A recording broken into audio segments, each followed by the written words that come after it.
When we hear of double-mindedness, a lot of times we think of the most obvious, like just obey the Lord, follow the Lord, do not dibble and dabble in everything. But the enemy is so cunning. He doesn't always work like that. He does not always work in the most obvious ways. He will nurture you. He will get you to the point where you don't even know yourself, but in such a sneaky way. Oh my goodness. In such a sneaky way that you wouldn't even expect it. You would just find yourself like, how did I get to this point? How did I get here? The Lord will give you instructions. He will give you directions on what you need to do, how you need to do, when you need to do it, right? But you know what the enemy will do? He will plant seeds of doubt. Maybe this is too much for you. Maybe you need to slow down. Maybe take some time to do it. You don't need to focus on that right now, because it is time consuming, and it will take up a lot of your time and your energy. So maybe you shouldn't do this right now. Maybe it's too much. Slow down. And so you tell yourself, oh, you know what? That's true, man. It is taking up a lot of my time, and I need to focus on this, and I need to do that. Then he starts to throw distractions in your way. He started to put distractions in your path. It could be distractions of temptations. It could be distractions of maybe like you're financially struggling. It could be distractions such as like bad friendships or relationships. It could be distractions. Maybe it's a great relationship, but that relationship is taking you away from what the Lord called you to do. It will be so many things.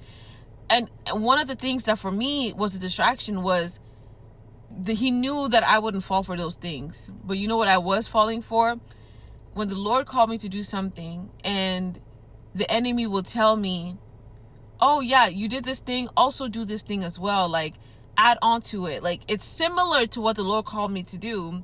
And it sounds like such a great idea to do it. But it starts to take up so much of my time that I start to disregard what the Lord initially told me to do. I start to disregard it because it's so time consuming. It's taking up a lot of my time. And I'm like, okay, this is overwhelming. This becomes overwhelming. It wasn't until I fasted and I prayed and I asked the Lord to just give me revelation. Even one of the things that I would even add on to what I was saying previously is he would add on slumber, weariness, on top of the distractions. So now when you're trying to do what the Lord called you to do, even procrastination, you start to procrastinate.